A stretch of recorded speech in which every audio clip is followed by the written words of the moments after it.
Asi jednou z nejčastějších věcí, které nás provází v životě kolem domů, chat, chalup a podobně, jsou vlastně výrobky ze dřeva, ať jsou to ploty, ostění a tak dále. Dřevo je krásný materiál, nicméně musíme si přiznat, že potřebuje údržbu.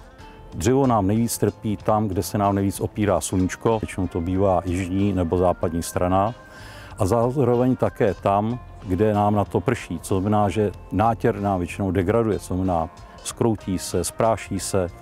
De facto se nám vlastně vytrácí z toho povrchu dřeva, kde nám vlastně tvoří tu ochranu. Naopak zase na, dejme tomu, severní straně, tam, kde nám tolik toho sluníčka nesvítí, nátěr je sice souvislý většinou, ale když je to venku, může se stát to, že vlastně se zdvihne vítr, usadí se tam spraš a na té spraši se nám usazují zelený povlaky, lišejník, mech a další různý zelený řasy. Pokud již máme nátěr, který už nám špatně drží, je zkrátka zdegradovaný, musíme ho obrousit. U takových velkých ploch si používáme brusku s hrubým zrnem a teprve potom eventuálně můžeme dobrušovat jemnějším zrnem. Po oprášení natíráme napouštědlem. To je tam velice důležitý nejenom kvůli tomu, že se zpevní to dřevo, ale zároveň to má i fungicidní látky, které nám zabrání dalšímu rozvoji různých škůdců.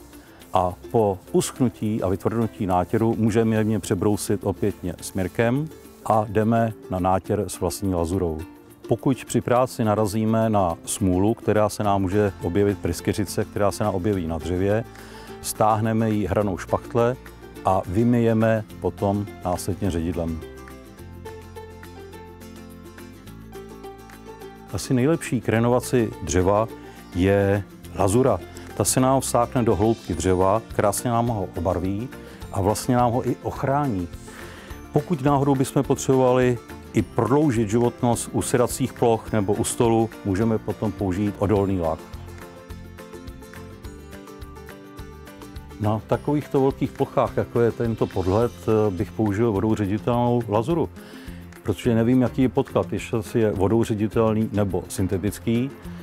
A další věcí je to, že vlastně tato lazura, vodou ředitelná, se nám dobře natírá, to znamená, nejsou vidět tahy a zároveň s tím udělám docela velký kus práce.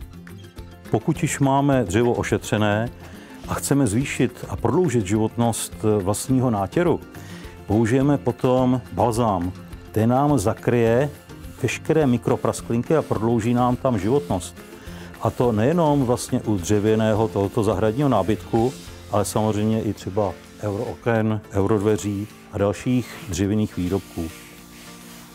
Nemusíme se bát, že nám balzám změní odstín, protože balzám je transparentní. Na připravený, co znamená obroušený a napuštěný a suchý podklad natíráme vlastní lazurou. Co znamená, že vlastní lazuru vememe, promícháme řádně, aby se pigmenty stejnoměrně rozptýlily po celé plechovce a teprve natíráme. Natíráme dvakrát časovou prodlevou, to znamená, i když se nám lazura bude zdát velice suchá, což znamená za pár hodin, je lépe natírat až za 24, kdy dojde ke konečnému vytvrdnutí nátěru. Po prvním nátěru provádíme přebroušení a oprášení. Teprve potom natíráme po druhé.